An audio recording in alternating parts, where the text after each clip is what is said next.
আপনারা এখন দেখছেন সনাতন মিডিয়া। এবার জনমে প্রভু গো তুমি হবে আমার সাথী,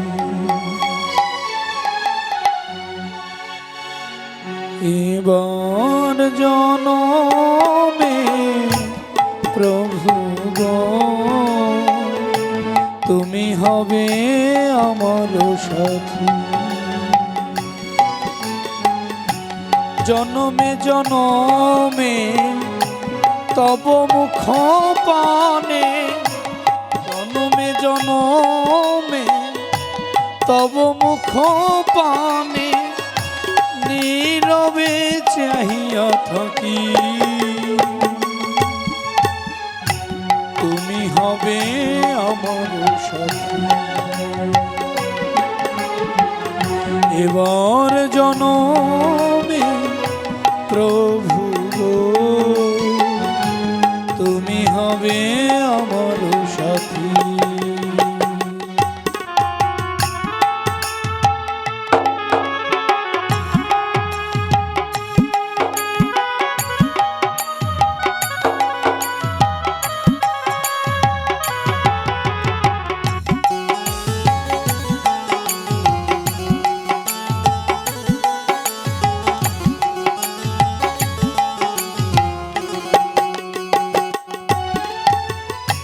হৃদয়ে পেতেছি আসন তোমার লাগিয়া, আমার প্রভু তুমি আসো গো বসিয়া।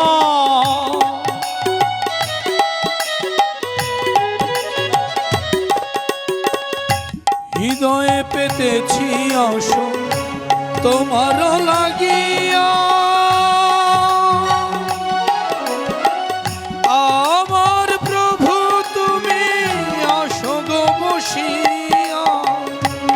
আর কিছু চাই না আমায় ছেড়ে যেও না,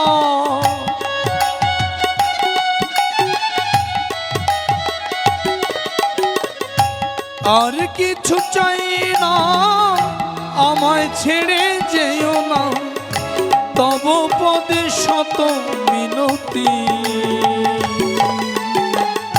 তুমি হবে আমার সাথী। এবার জনমে প্রভু গো তুমি হবে আমার সাথী।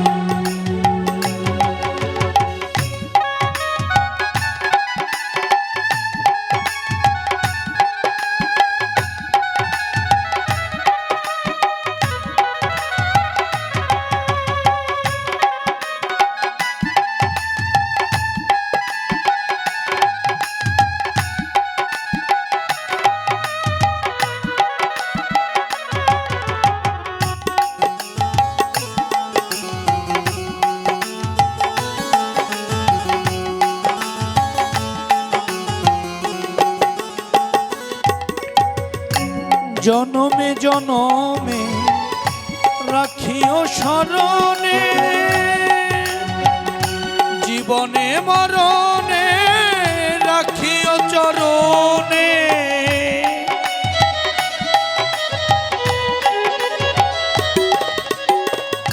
জনমে জনমে রাখিও স্মরণে, জীবনে মরণে রাখিও চরণে। হে প্রভু মোরে বাঁধো প্রেম ডোরে,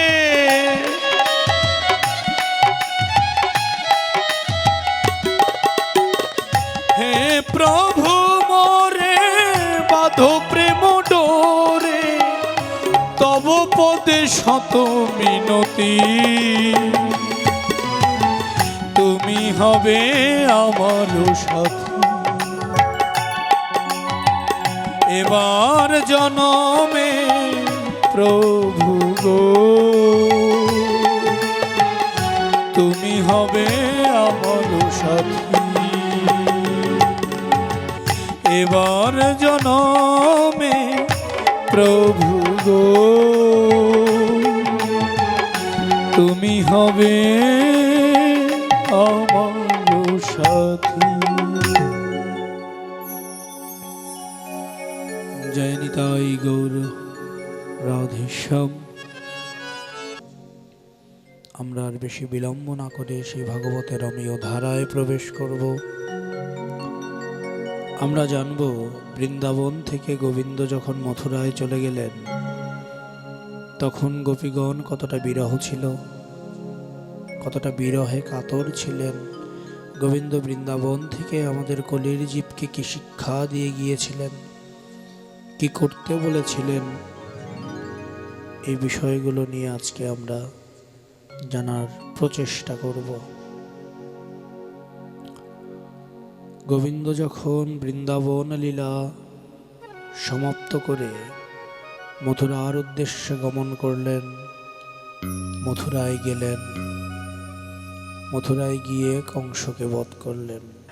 সৃষ্টির পুনর্স্থাপনের জন্য প্রতিবার আমার অনাদির আদি গোবিন্দ সর্বযুগে অবতার রূপে জন্মগ্রহণ করেছেন। সেই অবতার রূপে জন্মগ্রহণ করার মধ্যে তার আরেকটি অবতার হচ্ছে দশ অবতারের মধ্যে শ্রীকৃষ্ণ অবতার। তিনি দাপর যুগে অবতার রূপে এই ধরাধামে আবির্ভূত হয়েছিলেন এবং এই কলির যুগের শেষে, কলির দাপরের শেষ এবং কলি যুগের সন্ধিক্ষণে তিনি আবার গোলক বৃন্দাবনে গমন করেছেন। এই দাপর যুগে গোবিন্দ আমাদের অনেক শিক্ষা, অনেক প্রেম, অনেক ভক্তি সম্বন্ধে জ্ঞাত করে গেছেন। কৃষ্ণের চরণে ভক্তি রাখার একটাই উপায়, সেটা হচ্ছে কৃষ্ণ প্রেম। কৃষ্ণ প্রেম ধারায় নিজেদের জীবনকে অতিবাহিত করে দেয়া। আমার গোবিন্দ এই প্রেমটা কলির মানুষকে শিক্ষা দিতে শিখিয়ে গেছেন। যখন বৃন্দাবন লীলা শেষ করে চলে যায় তখন গোপীগণ এবং আমার রাধারানী তার বিরহে কাতর হয়ে বসেছিলেন। তার মুখপানে চেয়েছিলেন কবে গোবিন্দ আসবে, কবে দর্শন দেবে, কবে সেই প্রেমধারায় আবার আমাদের জীবন অতিবাহিত হবে। এই চিন্তা ভাবনা গোপীগণ সর্বক্ষণ মনে রাখতেন। কেননা কৃষ্ণ বৃন্দাবনে থাকা অবস্থায় গোপীদের মাঝখানে যে কৃষ্ণ প্রেম দিয়ে গিয়েছিলেন, যে কৃষ্ণ প্রেম ধারা গোপীদের মাঝে বিলিয়ে দিয়ে গিয়েছিলেন, সেই কৃষ্ণ প্রেম ধারা, সেই কৃষ্ণ প্রেম গোপীরা ভুলতে পারেনি। এই খবর গোপীগণ আমার অনাদির আদি গোবিন্দ বুঝতে পেরেছেন, জানতে পেরেছেন। জানতে পেরে উদ্ধবকে বলছে, উদ্ধব তুমি তো অনেক জ্ঞানী, অনেক গুণে গুণী, তুমি একটা কাজ করতে পারবে? উদ্ধব বলছে, কি কাজ প্রভু? বলছে, উদ্ধব তুমি বৃন্দাবনে যাও, বৃন্দাবনে গিয়ে দেখো গোপীগণ আমার বিরহে কাতর হয়ে বসে আছেন। তুমি গোপীদের মাঝে একটু জ্ঞান প্রদান করে আসো, যে জ্ঞানের ধারায় ওরা আমার কৃষ্ণ প্রেমকে ভুলে যায়। উদ্ধব যথারীতি বৃন্দাবনের উদ্দেশ্যে গমন করলেন। বৃন্দাবনে গিয়ে গোপীদের সাথে দেখা সাক্ষাৎ করলেন। দেখা সাক্ষাৎ করে গোপীদেরকে বললেন, আমাকে অনাদির আদি গোবিন্দ পাঠিয়েছেন। গোবিন্দ বলেছেন আপনাদেরকে কৃষ্ণ জ্ঞানী করতে। আমার গোপীগণ এবং স্বয়ং রাধারানী উদ্ধবকে বলছে, উদ্ধব, যে দেহে, যে মনে, যে প্রাণে স্বয়ং গোবিন্দের বাস, স্বয়ং গোবিন্দ যেখানে বিরাজ করে, সেখানে তোমার জ্ঞান কি প্রভাব ফেলবে? কি বা জ্ঞান তুমি আমাদেরকে দিতে এসেছ? কি বা জ্ঞান তুমি আমাদেরকে প্রদান করবে? তখন উদ্ধব বলছে, গোপীগণ, কৃষ্ণ প্রেমে প্রেমিক হয়েছেন, এখন আমার থেকে জ্ঞান নিয়ে কৃষ্ণের প্রেমটুকুকে ভুলে যেতে হবে যে। গোপীগণ বলছেন, হে উদ্ধব, তুমি অনেক জ্ঞানী, তোমার জ্ঞানের অনেক অহংকার, তবে একটা কথা জেনে রেখো উদ্ধব, সব জ্ঞান সর্বদা সব জায়গায় চলে না। যে হৃদয়ে কৃষ্ণের বাস, যে অন্তরে কৃষ্ণ প্রেম নিহিত, সেই অন্তরে, সে হৃদয়ে তোমার জ্ঞানের কোনো প্রভাব পড়বে না। ওই যে চেয়ে দেখো, যমুনা তটে কদম গাছের নিচে বসে আছে আমার রাধারানী। কৃষ্ণ প্রেমে নিজের দেহ, মন, রং, রূপ, যৌবন, সংসার সমস্ত কিছু পরিত্যাগ করেছে। কৃষ্ণ এমন প্রেম এই গোপীগণ এবং রাধারানীকে দিয়ে গেছে, যেগুলো ভোলা সম্ভব নয়। দেখো, রাধারানী নীরবে বসে, নিভৃতিতে বসে কান্না করছে। এই যে কান্না করছে, তুমি কি পারবে তার চোখের জল মুছিয়ে দিতে? তুমি কি পারবে তার অন্তর থেকে গোবিন্দকে ভুলিয়ে দিতে? তুমি কি পারবে তাকে আবার সেই স্বাভাবিক জীবনে ফিরিয়ে আনতে? উদ্ধব রীতিমতো অবাক হয়ে চেয়ে রইলেন। কি বলছে গোপীগণ? আজও তো কেউ আমাকে এই পর্যন্ত এসেছি, কেউ তো আমাকে এই কথাগুলো বলার সাহস পায়নি। আমার জ্ঞানের প্রভাবে সবাই গোবিন্দকে ভুলে গিয়েছেন, আর এরা আমাকে তৎপরি উল্টোটাই বলছেন। তখন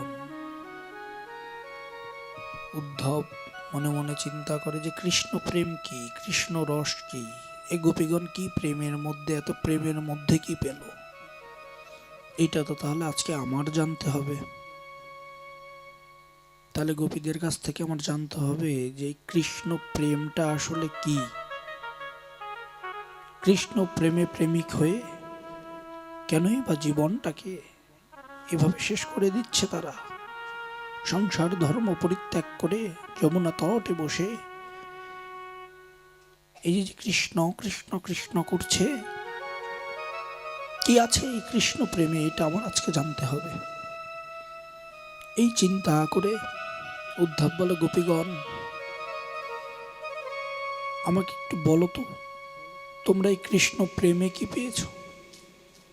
এই কৃষ্ণ প্রেম কি?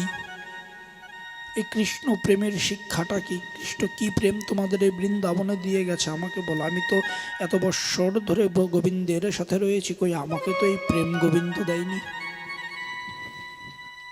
তাহলে তোমাদেরকে কি প্রেম দিয়ে গেল? তাহলে সেটা একটু আমাকে বলো, আমার সেটার থেকে অনেক কিছু বোঝার আছে। যখন গোপীগণকে এই কথা উদ্ধব বললেন, তখন গোপীগণ বলছে, উদ্ধব, এই কৃষ্ণ প্রেম না তোমাকে বোঝানো যাবে, না তোমাকে দেখানো যাবে। এই কৃষ্ণ প্রেম হচ্ছে অহৈতুকী অকামনা প্রেম, যার ভিতরে কোনো কামনা নেই, বাসনা নেই, কোনো চাওয়া পাওয়া নেই, শুধু রয়েছে গোবিন্দের চরণ সেবা করার একটু প্রচেষ্টা, গোবিন্দের চরণ পাওয়ার জন্য আকাঙ্ক্ষা, দু চোখ ভরে গোবিন্দের সেই মলিন বদন খানা দর্শন করা, যা দর্শন করে যুগ যুগ অন্তরের পাপ ক্ষয় হয়ে যায়। যে বদন দর্শন করে মনে অতৃপ্ত আত্মা তৃপ্তি পায়, মনে একটা অদ্ভুত শান্তি বিরাজ করে, মনের মধ্যে কৃষ্ণ প্রেম এমনি এমনি জাগ্রত হয়। মনের ভিতরে যে জ্ঞান চোখ রয়েছে সেটা গোবিন্দের দর্শনে উন্মোচিত হয়। এই মলিন বদন তো তোমাকে দেখানো সম্ভব নয় উদ্ধব। কৃষ্ণ কোন প্রেমে আমাকে প্রেমিক করে গেছে, কোন প্রেমে কৃষ্ণ প্রেমে প্রেমিক হয়েছি, এটা তো তোমাদের বোঝাতে পারবো না উদ্ধব আমি। উদ্ধব দেখেছ রাধারানীকে, তার সংসার আছে, শাশুড়ি আছে, ননদিনী আছে, কিন্তু সে কোনো কিছুতে মন না দিয়ে সারাদিন সারাক্ষণ শুধু কৃষ্ণ প্রেমে বিলীন হয়ে আছে। কৃষ্ণের কথা ভাবছে আর দু চোখ দিয়ে নয়ন বাড়ি ঝরে পড়ছে। হা কৃষ্ণ বলে কাঁদছে, নিজের জীবনটাকে শেষ করে দিচ্ছে। আমরা যে অষ্ট সখীরা রয়েছি, আমাদেরকে একই প্রেমের প্রেমিক করে গোবিন্দ রেখে গেছেন। উদ্ধব, গোবিন্দ তো হয়তো মথুরায় খুব ভালো আছেন, কিন্তু আমাদেরকে যে প্রেম মায়ায় রেখে গেছেন, সেই প্রেম মায়ায় তো আমরা ভালো নেই উদ্ধব। এই প্রেম তো তোমাকে বোঝানো আমাদের পক্ষে সম্ভব নয়। এই অহৈতুকী অকামনা প্রেম, যে প্রেম শুধু গোবিন্দকে দেখতে চায়, গোবিন্দকে দেখে চোখ সার্থক করতে চায়। উদ্ধব রীতিমতো অবাক হয়ে চিন্তা করছে যে গোপীগণ কি বলছে, এদের কি মাথাটা তো ঠিক আছে, এরা কি পাগল টাগল হয়ে গেল নাকি? কি এমন উদ্বুদ্ধ উন্মাদের ন্যায় কথা বলছে? সংসার ত্যাগ করে, স্ত্রী পুত্র পরিজন সমস্ত কিছু ত্যাগ করে এই বৃন্দাবনবাসী শুধু কৃষ্ণ কৃষ্ণ কৃষ্ণ কৃষ্ণ জপ করছে।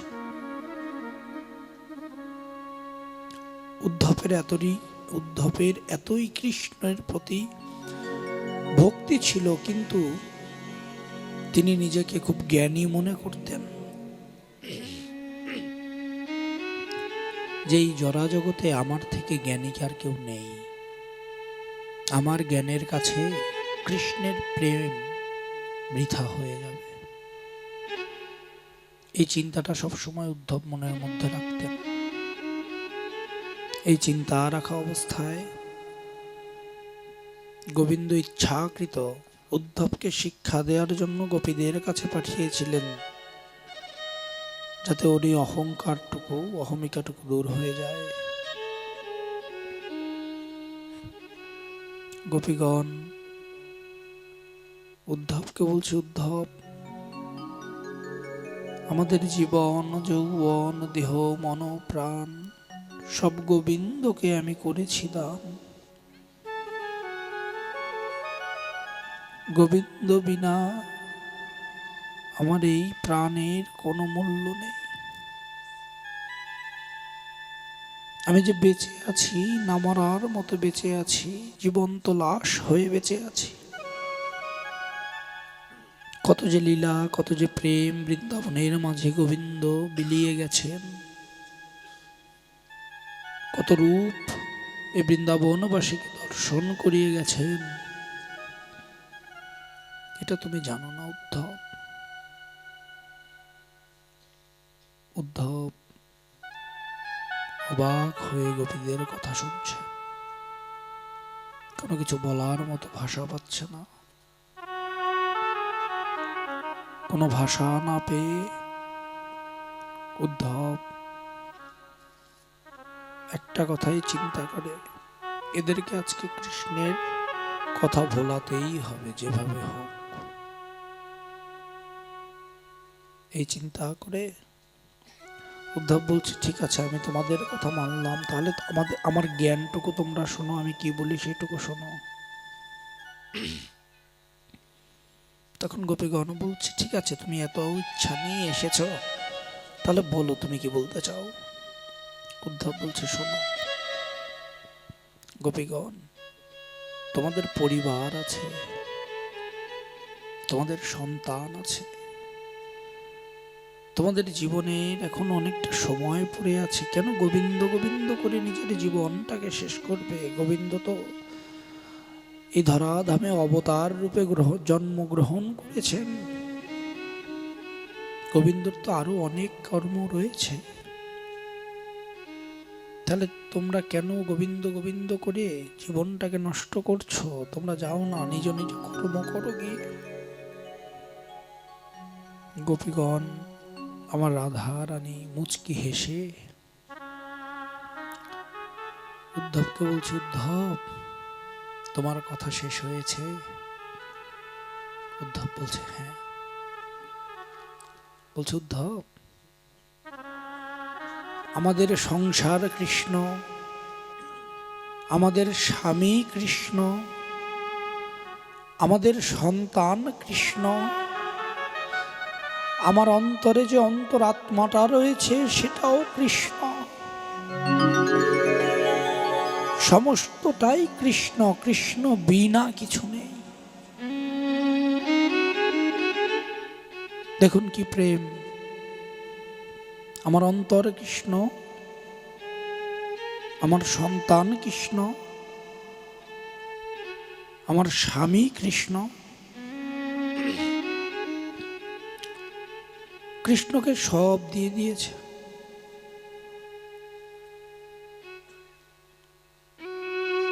আমরা পারিনি কৃষ্ণকে কিছু দিতে, আমাদের পক্ষে কিচ্ছু দেওয়া সম্ভব হয়নি কৃষ্ণকে, গোপীগণ দিয়ে দিয়েছে। দেখুন উদ্ধব বলছে, সন্তান কৃষ্ণ মানে, স্বামী কৃষ্ণ মানে, অন্তর কৃষ্ণ মানে। বলছে, গোপীগণ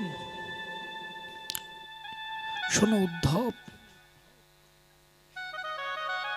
আমার গোবিন্দ যখন বালক ছিল তখন তাকে আমরা সন্তান হিসাবে লালন করেছি, পালন করেছি। আমার গোবিন্দ যখন বড় হলো তখন তার ওই চাঁদ বদন মুখখানা দেখে নিজের স্বামী হিসেবে বরণ করেছি। এ স্বামী সে স্বামী নয় উদ্ধব, এ হচ্ছে জগৎ স্বামী। এই জরা জগতে সবার স্বামী হওয়ার অধিকার রাখে আমার গোবিন্দ।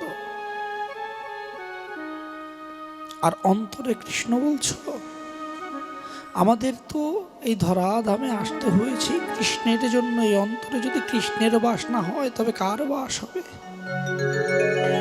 আমাদের অন্তরাত্মা শুধু একটাই কথা বলে সারাদিন রাত, কৃষ্ণ কৃষ্ণ, আর তো কিছু বলে না। তুমি হৃদয়ে কান পেতে দেখো উদ্ধব, শুধু কৃষ্ণ কৃষ্ণ বিনে আর কিছুই তুমি শুনতে পাবে না। যতবার আমার অন্তরাত্মা কৃষ্ণের নাম নেয়, আমার জীবন থেকে ক্ষুধা তৃষ্ণা, আমার জীবন থেকে সমস্ত সংসার বৈভব ঐশ্বর্য সমস্ত কিছু আমাদের জীবন থেকে দূর হয়ে যায়। অন্য কিছুর আর কোনো ইচ্ছা থাকে না উদ্ধব, শুধু একটাই ইচ্ছা থাকে সবসময়। যখন অন্তরাত্মাটা কৃষ্ণ বলে ডাকে তখন পাগলের মতো আমি আমাদের কৃষ্ণকে খুঁজে বেড়াই আমরা, কিন্তু আমার কৃষ্ণকে পাই না। কৃষ্ণ বিনা চলতে পারি না, কৃষ্ণ বিনা জীবন ধারণ করতে পারি না, কৃষ্ণ বিনা ভাবতে পারি না। আমি ঘুমাতে গেলে কৃষ্ণ, রাস্তায় হাঁটতে গেলে কৃষ্ণ, তুমি রান্না করা খাওয়ার কথা বলছো, আমি যখন রান্না করতে যাব আমরা তখনও কৃষ্ণ। চারিদিকে শুধু কৃষ্ণময়, কৃষ্ণ বিনে আর আমাদের জীবনে কিছু নয়। দেখুন কৃষ্ণ, এই যে কৃষ্ণ প্রেম,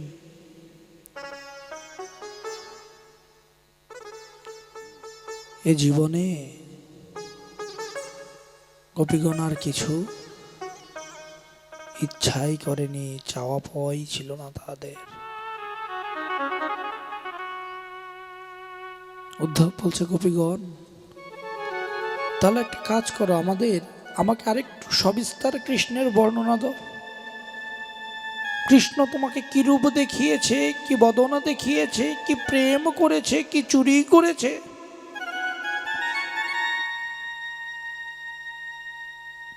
আর কৃষ্ণের কাছে আমি তোমাদের হয়ে কি সংবাদ বা দেব।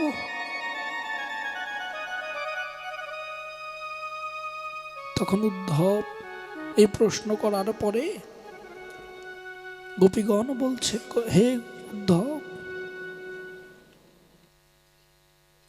যার মুখখানা পূর্ণচন্দ্রের ন্যায়, যার মুখখানা দেখলে মন শীতল হয়ে যায়, যে গোপীদের মন চুরি করে পালিয়ে গেছে সেই চোর,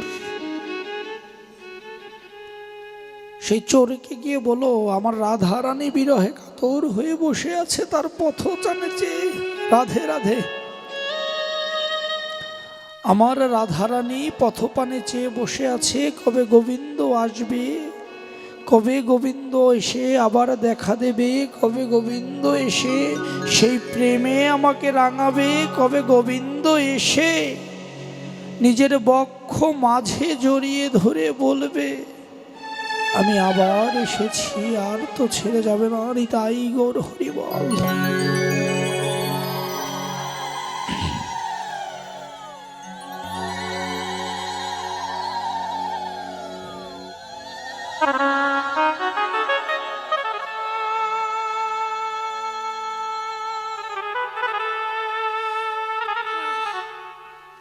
দেখুন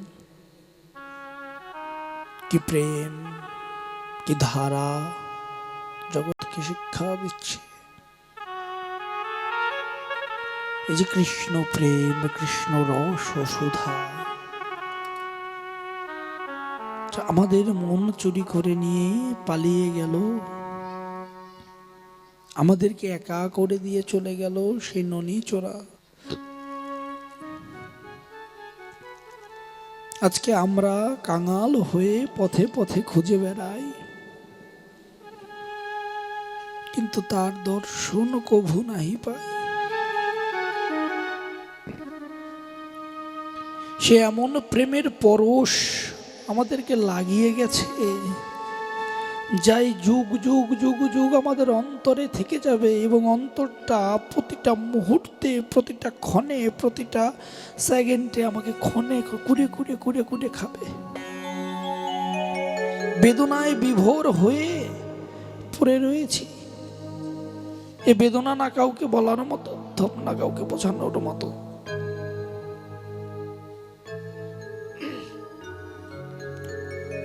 এ বেদনা শুধু একান্তই আমাদের।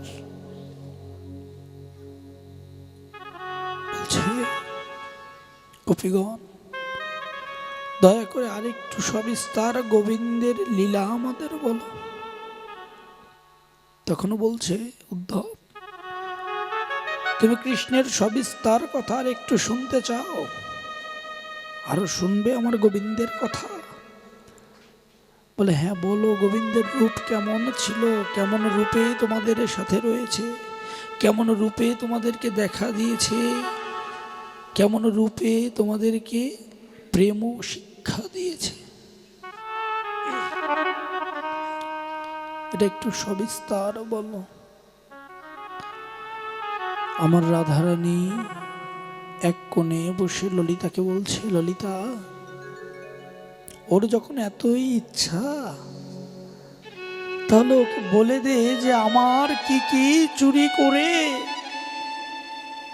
ওই গোয়ালা পালিয়ে চলে গেছে। আজকে আমাকে সংসার ত্যাগ করিয়ে একাকিনী করে, কলঙ্কিনী করে আমাকে রাস্তার হাতটুকু ছেড়ে দিয়ে চলে গেছে। ও কেন করলো আমার সাথে এমন? কি লাভ পেলো এইটুকু আমার সাথে করে? আমি তো বেশ ভালো ছিলাম ও না আসা পর্যন্ত। ও কেনই আসলো, কেনই বা এত প্রেমের শিক্ষা আমাকে দিল, এত প্রেমে আমাকে মজিয়ে কেনই বা আমার হাতটুকু ছেড়ে দিয়ে চলে গেল? রোহিত ওকে বলে দে। ললিতা বলছে উদ্ধব, দেখো রাধারানীর অবস্থা কতটা অভিমানী হয়ে বসে আছে। এই অভিমান গোবিন্দ ব্যতীত আর কারো পক্ষে ভাঙানো সম্ভব নয়। তুমি গোবিন্দকে গিয়ে বলো যে তোমার রাধারানী ভালো নেই, আর তুমি গোবিন্দের রূপের দর্শন চেয়েছো, তুমি গোবিন্দের কাহিনী শুনতে চেয়েছো, কোন প্রেমে আমাদেরকে লীলা করে গেছে এখান থেকে সেটা শুনতে চেয়েছো, তাহলে বলছি তুমি নীরবে শোনো।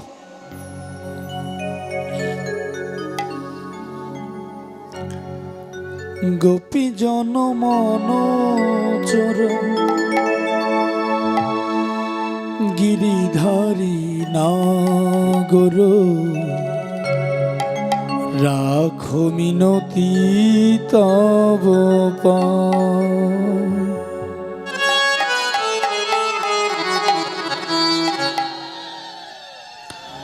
প্রেম পরশ লাগি আজ যুগ যুগ অনুরাগী, অন্তর কাঁদে বেদনা,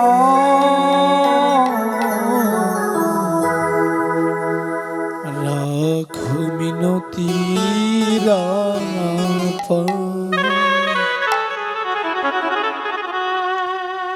গোপী জন মন চল গিরিধারী নাগর, রাখো মিনতি রাখো মিনতি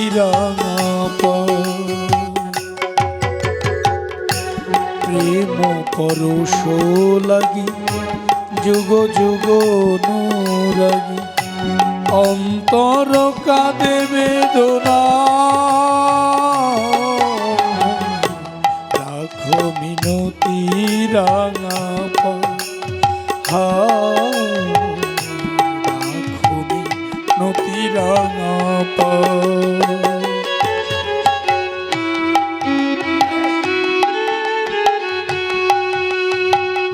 নিতাই গৌর হরিব।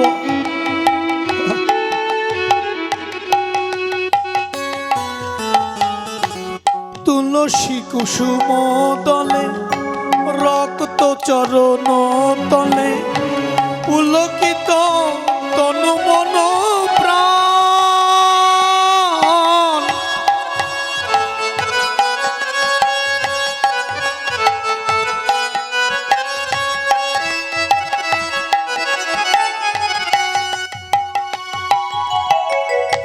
তুলসী কুসুম দলে রক্ত চরণ তলে, পুলকিত তনু মন প্রাণ।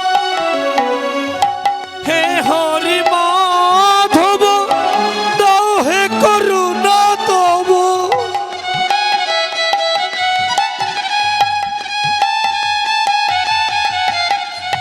হে হরি মাধব দাও হে করুণা তব, বিরাগ বিমান যমুনা পুলিনে শ্যাম মুরলিতে অবিরাম,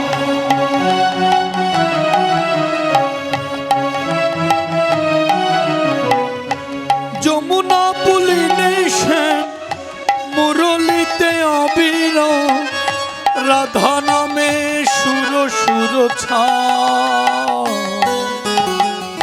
রাখো মিনতি রাঙা, রাখো মিনতি রাঙা।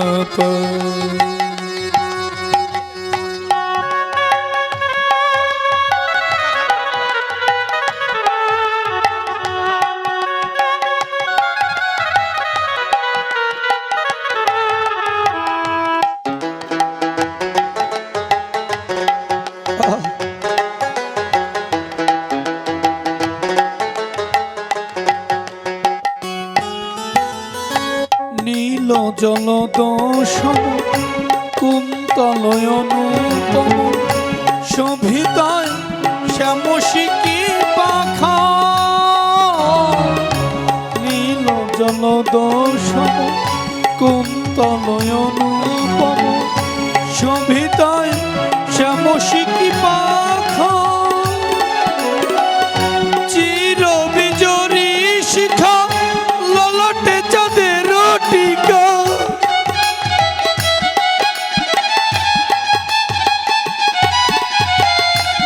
চির বিজরি শিখা ললটে চাঁদের টিকা বড় সর চন্দন মাখা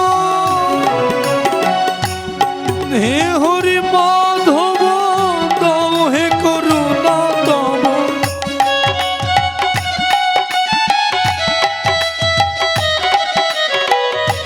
দাও প্রভু দর্শন তাপিত চিত্ত মন মিনতি চরণে শ্যামরা রাখো মিনতি রাঙা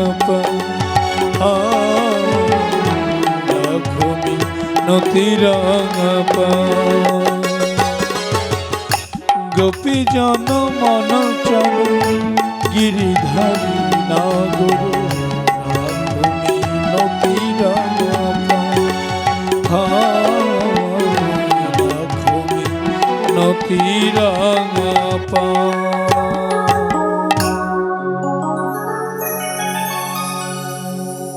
উদ্ধব গোবিন্দের এই বর্ণনা শুনে গোবিন্দ কি বলছে, গোবিন্দ তুমি এমনই চালাক এমনই চতুর, এত প্রেম তুমি এই ব্রজবাসীদের দিয়ে গেছো, বৃন্দাবনে বিলিয়ে গেছো, অথচ এর থেকে এত কাল পর্যন্ত আমাকে বঞ্চিত রেখেছো।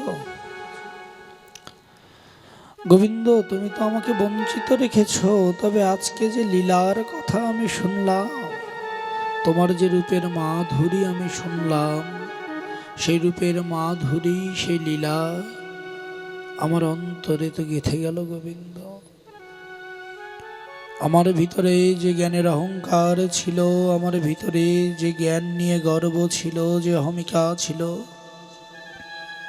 তুমি এক পলকে সমস্ত কিছু শেষ করে দিলে। গোবিন্দ গোবিন্দ তুমি কেনই বা করলে এইরকম? তুমি তো নিজেও আমাকে শিক্ষা দিতে পারতে। তবে কি তোমার অন্তরে এই ছিল? উদ্ধব মনে মনে চিন্তা করছে, আর গোপীগণ বলছে, উদ্ধব তুমি কি চিন্তা করছো? উদ্ধব বলছে, গোপীগণ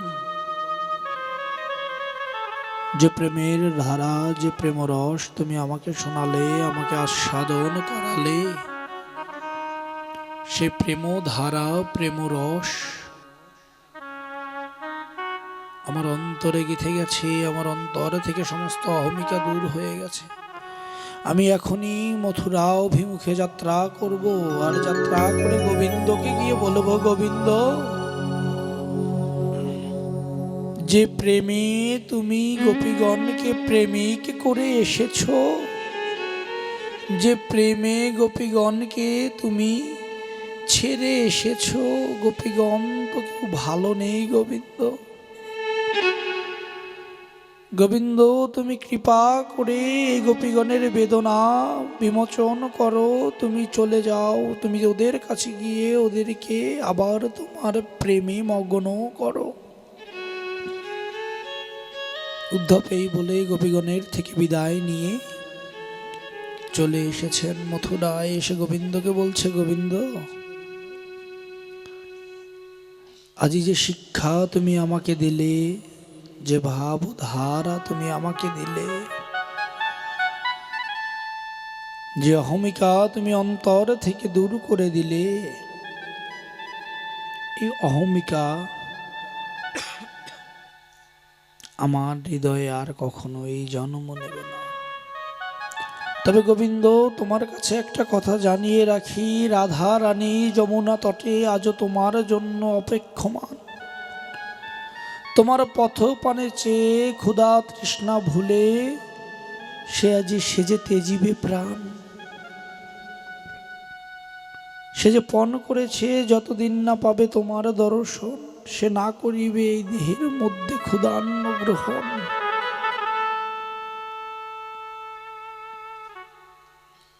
গোবিন্দর দু চোখ দিয়ে দর দর করে জল পড়ছে। কি বলছো উদ্ধব?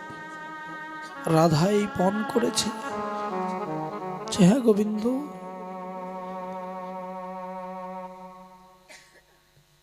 গোবিন্দ অবাক পানে চেয়ে রইলেন। দিব্যরূপ ধারণ করে রাধার কাছে গেলেন, গিয়ে রাধাকে বললেন, রাধা। রাধা অবাক হয়ে রয়েছেন। গোবিন্দ তুমি এসেছো, এই অভাগিনীর কথা তোমার মনে পড়েছে? বলছে, রাধা এই জরাজগতে তো আমি অবতার রূপে জন্মগ্রহণ করেছি এই জরাজগতের মানুষকে শিক্ষা দেওয়ার জন্য। তুমি যদি এরকম পাগলিনীর মতো করো তাহলে আমি তো রাধা থাকতে পারবো না, আমাকে তো ছুটে আসতে হবে রাধা। তখন বলছে, গোবিন্দ আমার তো মন মানে না। বলছে, রাধা আজকে আমি তোমাকে একটা বর প্রদান করে যাই, যদি আমা পর্যন্ত কারো পৌঁছাতে হয়, আমার নাম গুণগান করতে হয়, আমার কাছে অবধি কারো আসতে হয়, আমার চরণ সেবা করতে হয়, তাহলে সর্বাগ্রে তোমার শরণাপন্ন হতে হবে। তোমার নাম নিয়ে, তোমার নাম নেয়ার পরে আমার কাছে আসতে পারবে, আর তোমার নাম বিনা আমার কাছে আসা সম্ভব নয়। নিতাই গৌর হরিবল।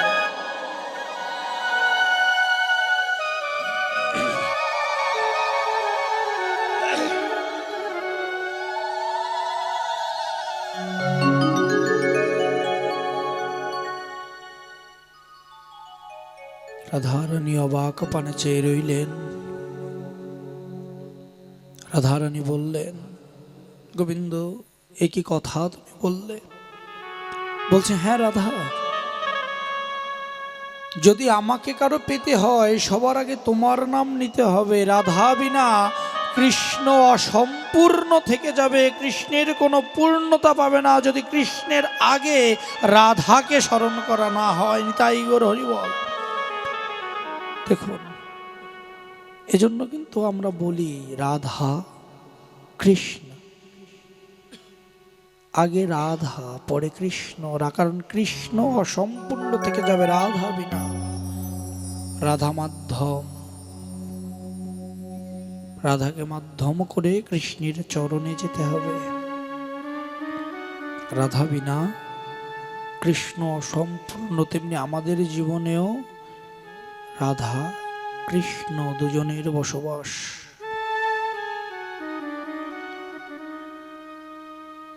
আমার একদিকে রাধা, একদিকে কৃষ্ণ। রাধা কৃষ্ণ ছাড়া আমাদের কোনো গতি, কোনো মতি, কোনো পথ কিচ্ছু নেই। যদি গোবিন্দের চরণ পেতে হয়, গোবিন্দকে ভালোবাসতে হয়, গোবিন্দ দর্শন করতে হয়, গোবিন্দের প্রেম রসে নিজেকে মিলাতে হয়, তবে একমাত্র উপায় হচ্ছে স্বয়ং রাধারানীর স্মরণ করা, রাধারানীর স্মরণে যাওয়া, রাধা রাধা বলে 24 ঘন্টা নয়ন জলে ভেসে যাওয়া। যদি আপনাদের মধ্যে কেউ বৃন্দাবনে গিয়ে থাকেন, দেখবেন বৃন্দাবনে একটা কথাই উচ্চারিত হয়, রাধা রাধা। কেননা ওই রাধার মধ্যে কৃষ্ণ লুকানো রয়েছে।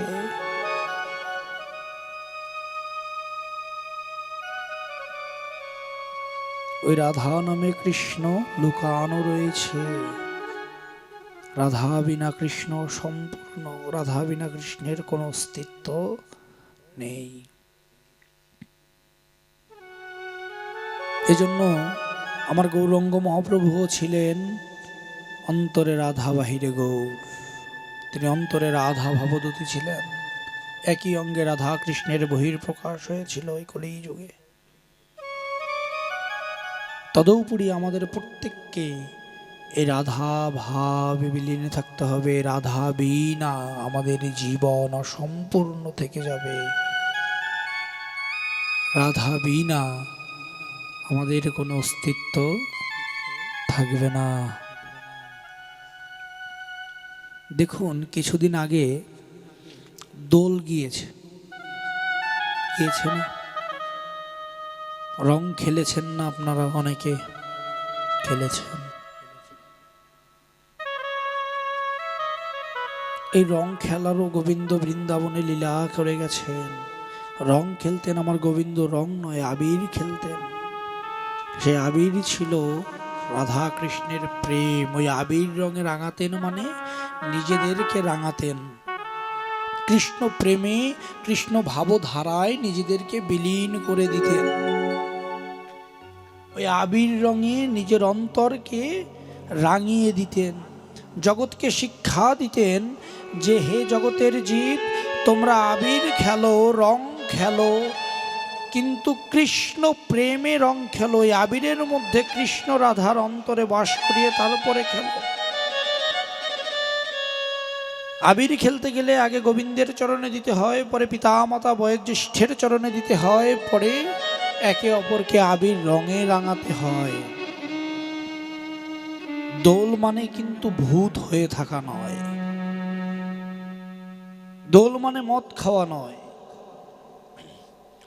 দোল মানে ডিজে নাচা নয়।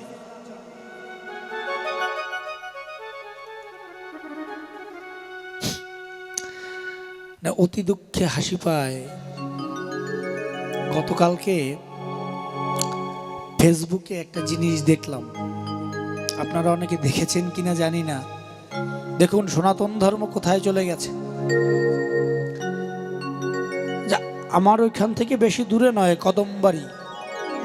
তো কদমবাড়িতে দোল উৎসব নাকি অনেক বড় করে হয় শুনলাম। আমি যাই নাই আজও অব্দি, দেখি নাই, শুনলাম যে অনেক বড় করে নাকি ওখানে দোল হয়। খুব ভালো কথা। সেখানে সামাজিক অনুষ্ঠান হয়, ধর্মীয় রীতিনীতি মেনে অনুষ্ঠান হয়। এটা তো খুব ভালো জিনিস। কি মা, খুব ভালো জিনিস না ধর্মীয় রীতি মেনে কোনো জায়গায় অনুষ্ঠান হওয়া? সনাতন ধর্মের রীতি মেনে অনুষ্ঠান হওয়াটা ভালো জিনিস না? ভালো জিনিস। কিন্তু আমি ফেসবুক খুলে দেখতেছি, দেখুন পারিবারিক শিক্ষা মানে আমরা গাড়িতে উঠলে অনেকে লেখা দেখি ব্যবহার বংশের পরিচয়, দেখি না? দেখি। আমি ফেসবুক খুলে দেখছি কিছু মেয়ে ছেলে এরকম কিছু উদ্ভট ভঙ্গিতে নৃত্য করছে। তাদের দৈহিক ভঙ্গি, দৈহিক গঠন এরকম কিছু পোশাক পরিচ্ছেদ পরে রং মেখে এমনভাবেই ভূত হয়েছে আর এমনভাবেই নৃত্য করছে যেটা আপনাদের ভরা সমাজে বলা সম্ভব নয়।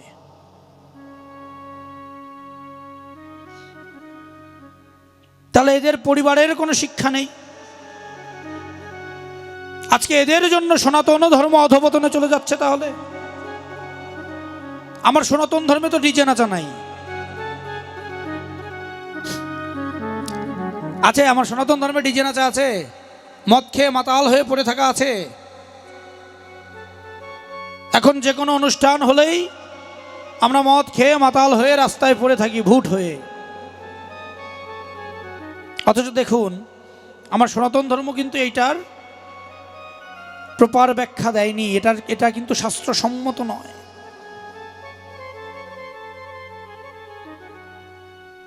আমার কথা হচ্ছে, বাবা তোরা রং খেলবি খেল, তোরা আনন্দ করবি কর, এতে তো কোনো বাধা নাই। কিন্তু যে উদ্ভট ভঙ্গিতে তোরা নৃত্য করছিস, তাহলে তোদের পরিবারের কি ঠিক আছে?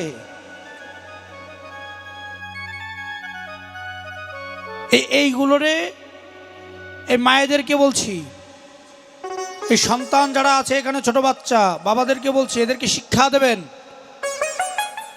কখনো ধর্মের বাইরে গিয়ে, কখনো শাস্ত্রীয় রীতিনীতির বাইরে গিয়ে যেন কখনো কোনো কিছু না করে।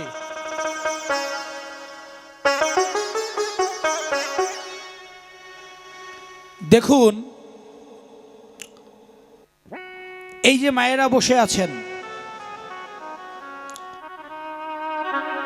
এই যে নৃত্য তারা করেছে, আমি যেটা ফেসবুক খুলেই দেখলাম আর কি, কারণ এখন সোশ্যাল মিডিয়ার যুগে অনেক কিছু পাওয়া যায় বাবা, কে কোথায় কি করছে অনেক কিছু পাওয়া যায়। যখন ওইগুলো দেখেছি নিজের অন্তরটা মনে হচ্ছে নিজে ছুরি দিয়ে আঘাত করি, আর ওদেরকে ধরে এনে জ্যান্ত আগুনে পোড়া দেই।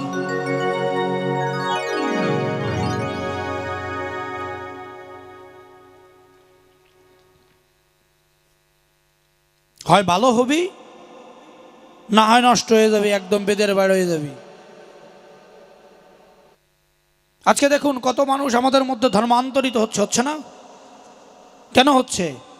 আমাদের সনাতন ধর্মের যে নীতি যে কালচার, কোনো কিছু আমরা পালন করি কি মায়েরা? করি? কোনো একটা রীতিনীতি অনুষ্ঠান সঠিক উপায়ে পালন করেন আপনারা? আপনারা আগামীতে আমাকে আনবেন কিনা এই চিন্তা ভাবনা আমার নাই, আমার কোনো ইচ্ছাও নাই। আগামীতে আসবো কিনা যদি গোবিন্দ কৃপা করে তবে আসবো। তবে আজকে যখন এসেছি আপনাদেরকে অন্তত শিক্ষা দিয়ে দেবো।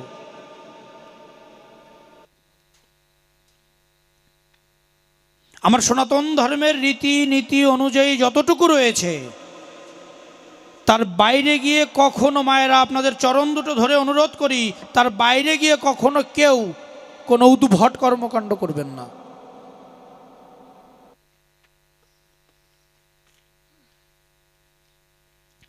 আজকে অন্তরে ব্যথা লাগে, আঘাত লাগে, এগুলো দেখলে অন্তরের ভিতরটা খেয়ে যায়।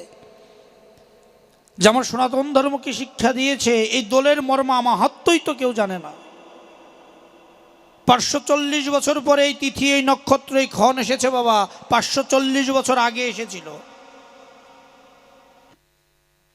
আমার গৌরাঙ্গ মহাপ্রভুর জন্মতিথি ছিল এটা, আর সেটা নিয়ে সব উদ্ভট কর্মকাণ্ড। এটা সামাজিক অনুষ্ঠান, এরকম সামাজিক অনুষ্ঠানের কোনো প্রয়োজন নেই।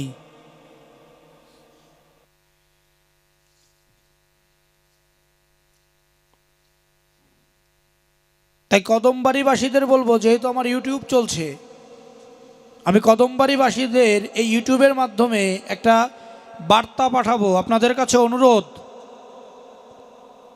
অন্তত আগামী বছর এরকম উল্টাপাল্টা কর্মকাণ্ড করিয়েন না। তাহলে আর কেউ আপনাদের বিরোধিতা খাটুক চাই না খাটুক, আমি খাটব। তার কারণ আমার পাগল শ্রী জগদীশ পরমহংসদেব এবং গণেশ পাগল একই আত্মার মানুষ ছিলেন। গণেশ পাগল যখন দেহ রাখে তখন আমার পাগল তার এক ভক্তের বাড়িতে বদ্ধ ছিলেন, বন্ধ করে রেখেছিল। অনেকদিন পরে, বাবা তোমাকে পেয়েছি, আজকে তোমাকে কোথাও যেতে দেব না।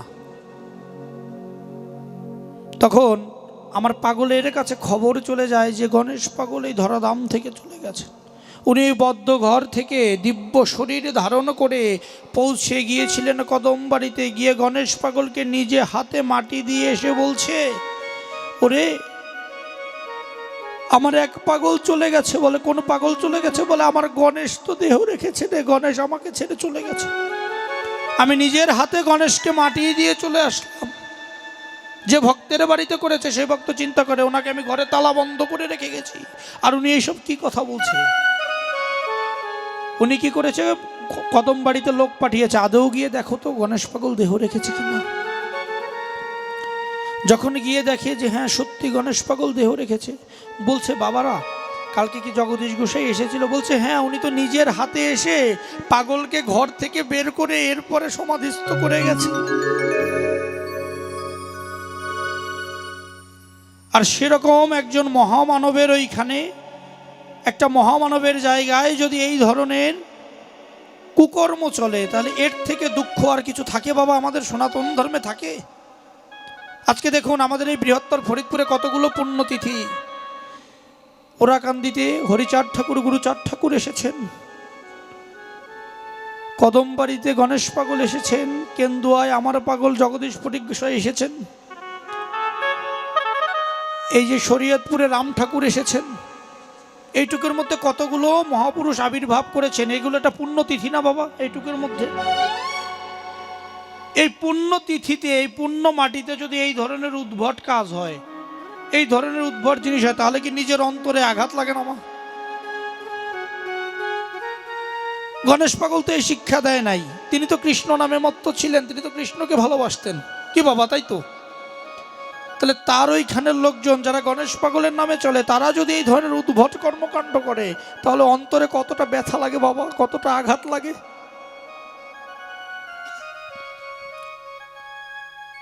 তাই বলছি, আপনারা অন্তত ওই মহাপুরুষের নামটাকে কলঙ্কিত করিয়েন না। আপনাদের চরণ দুটো ধরে অনুরোধ করে যাই, ওই রকম একজন মহামানবের নামটাকে কলঙ্কিত করিয়েন না। আজকে আমার ওখানেও মাঘী পূর্ণিমার উৎসব হয়, মায়েরা আপনারা যান, অনেকেই চরণ ধুলি দিয়ে আমার ওই মাটিকে পবিত্র করেন। কই আমার ওখানে তো এরকম উদ্ভট কর্মকাণ্ড হয় না। কেন হয় না? কারণ ওইখানটা হরি কথা হয়, কৃষ্ণ কথা হয়, ওইখানটায় কৃষ্ণ প্রেম হয়। যেখানে কৃষ্ণ প্রেম হয় সেখানে কি অন্য কিছু হতে পারে বাবা? এই সাউন্ডটা ডিস্টার্ব করে কেন? যে কোনো একটা বক্স চালা, হয় এটা চালা না এটা চালা।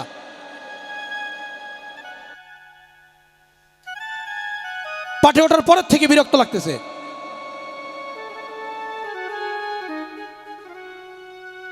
আমি মন্দির কমিটির সভাপতি, সেক্রেটারি যারা আছেন, আপনাদের চরণ দুটো ধরে অনুরোধ করি, দয়া করে গতকালকে আগামীকালকে এই আসরটাকে আলোকিত করবেন, আর এই বক্সের সেটআপ চেঞ্জ করবেন, অথবা একটা জেনারেটর আনাবেন, অপারেটরকে দিয়ে একটা জেনারেটর চলবে, তাহলে ভোল্টেজ ভালো পাওয়া যাবে। আসরের মধ্যে না কোনো আলো আছে, ভক্তদের মুখ দেখা যায় না, বক্স একটা বাজলে আর একটা বাজে না, একটা প্যান প্যান করে, একটা প্যান প্যান করে, এভাবে কথা বলে প্রেম পাওয়া যায় না বাবা। এটা আপনাদের চরণ দুটো ধরে অনুরোধ।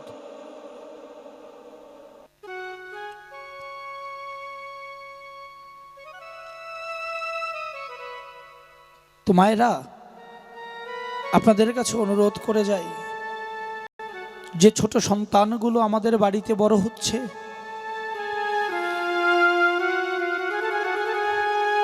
এদেরকে ধর্মীয় শিক্ষার আলোকে আলোকিত করবেন।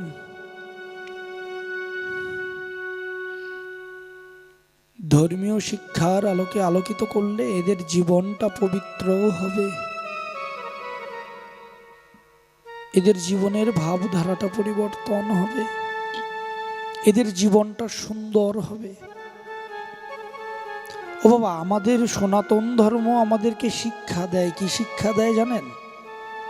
গোবিন্দ প্রেমে নিজেদের ব্রতী করতে, গুরু প্রেমে মগ্ন থাকতে। এগুলো আমাদের শিক্ষা বাবা। এই শিক্ষাগুলো থেকে কেউ বঞ্চিত হয়েন না। আজকে দেখুন, আমরা আমাদের সন্তানকে ধর্ম শিক্ষা দেই না, আমাদের সন্তানকে বলি না যে আমাদের ভগবান কোথায় জন্ম নিয়েছে, কি কি লীলা করেছে, তার কি কি অবতার আছে, তাদের কি কি কর্তব্য, এগুলো আমাদের সন্তানকে আমরা শিক্ষা দেই না বাবা। তাহলে আমার সন্তানটা কি আমার সাথে কখনো ভালো আচরণ করবে, কখনো ধর্মপথে যাবে বাবা? কোনো দিন যাবে না। আমার সন্তানকে ধর্মপথে নিতে গেলে আগে আমাকে ধর্মপথে যেতে হবে, আগে আমাকে ধর্মকর্ম করতে হবে। সন্তানকে একটা জিনিস মাথায় রাখবেন, আপনাদের কাছে অনুরোধ, কখনো সন্তান ডাক্তার হবে, ইঞ্জিনিয়ার হবে, জজ হবে, ব্যারিস্টার হবে, এটা চিন্তা করার আগে চিন্তা করবেন যে আমার সন্তানটা যেন কৃষ্ণপ্রেমে প্রেমিক হয়, আমার সন্তানটা যেন কৃষ্ণ ধনে ধনী হয়, আমার সন্তানটা যেন ধর্মভীরু হয়, আমার সন্তানটা যেন সবসময় ধর্মের পথে প্রাণ থাকে, বাকি সে যাই হোক না কেন। যদি এই চিন্তাটা করে সন্তান মানুষ করেন, দেখবেন সন্তান সত্যি ধর্ম পথে হবে। যখন বাড়িতে গীতা পড়বেন, কোনো ধর্মীয় অনুষ্ঠান হবে, সন্তানকে বাইরে মোবাইল দিয়ে বসিয়ে না রেখে কাছে এসে বলবেন, বাবা এই কথাগুলো শোনো। ওর একদিন, 2 দিন, 3 দিন বিরক্ত লাগবে, 4 দিনের দিন দেখবেন অটোমেটিক ও ওই জিনিসটাকে নিজের ভিতরে আস্বাদন করে নিয়েছে। দেখবেন অনেক আনন্দ পাবেন।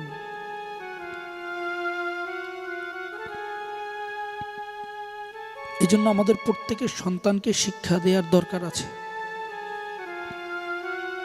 কৃষ্ণ প্রেম কি,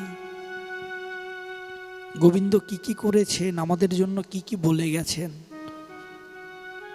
এই যে আপনাদের এখানে একটা পবিত্র আশ্রম, শ্রী মানিক গোসাই শ্রী অঙ্গন, এই আশ্রমটার আশেপাশে যত বাড়ি ঘর আছেন, আপনারা চাইলে প্রতিদিন এই আশ্রমের এই নাট মন্দিরে বসে 1 ঘন্টা ভজন কীর্তন করতে পারেন, 1 ঘন্টা হরি কথা বলতে পারেন, হরিরস আস্বাদন করতে পারেন। দেখুন তাতে কতটা উপকার। এখানে যখন আপনারা প্রতিদিন কীর্তন করবেন বাড়ির সকলে মিলে, সন্তানরা বসে থাকবে, মন্দিরটা একটা ভরা ভরা পরিবেশ মনে হয়। যখন এটা না করবেন তখন মন্দিরটার মন্দির থাকে না বাবা, সেটা শ্মশানপুরী হয়ে যায়। যেখানে মন্দির হয় সেখানে প্রতিদিন কৃষ্ণ নাম করার দরকার আছে, হরি নাম করার দরকার আছে। এজন্য সবাই প্রতিদিন 1 ঘন্টা করে অন্তত এখানে হরি নাম করবেন, কৃষ্ণ নাম করবেন। আপনারা তো অনেক ধন্য বাবা, এরকম একটা মন্দির আপনাদের এখানে রয়েছে, একটা পবিত্র মাটি এটা হয়ে গেছে। আজকে এখানে ভাগবত কথা হচ্ছে, হরি কথা হচ্ছে, এটা একটা পবিত্র মাটি হয়ে গেছে। এই পবিত্র মাটি, এর কাছে কোনো কিছু অর্থ বৈভব সম্পত্তি কোনো কিছুর ভাগ হবে না এই পবিত্র মাটির কাছে। এজন্য এই পবিত্র মাটিটাকে আঁকড়ে ধরে বাঁচুন বাবা, দেখবেন জীবন চলার পথটা অনেক সুন্দর হয়ে গেছে। দেখবেন মন্দিরে যখন নিত্য কীর্তন হবে মনে হবে মন্দিরের প্রাণে চাইলে মন্দিরে স্বয়ং দেবতা বিরাজ করছে। করে দেখবেন, আমার কথা প্রমাণ করে দেখবেন যে আমি ভুল বলছি না ঠিক বলছি।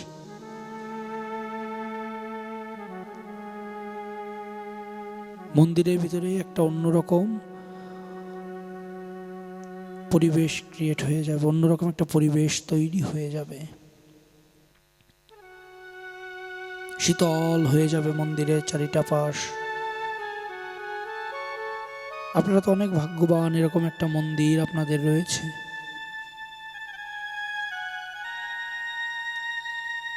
তাই দয়া করে সকলে এখানে হরিনাম সংকীর্তন করবেন, দয়া করে সকলে এখানে এসে নৃত্য আরতি করবেন, গোবিন্দকে নৃত্য ডাকবেন। দেখবেন অন্তরে অনেক প্রেম, অনেক আনন্দ, অনেক মধুরতা পাবেন। এটা আপনাদের করতে হবে বাবা। 1 দিন কষ্ট হবে, 2 দিন কষ্ট হবে, 3 দিন কষ্ট হবে, 4 দিনের দিন ঠিক হয়ে যাবে। এটা আপনাদের কাছে অধমের চরণ ধরে নিবেদন।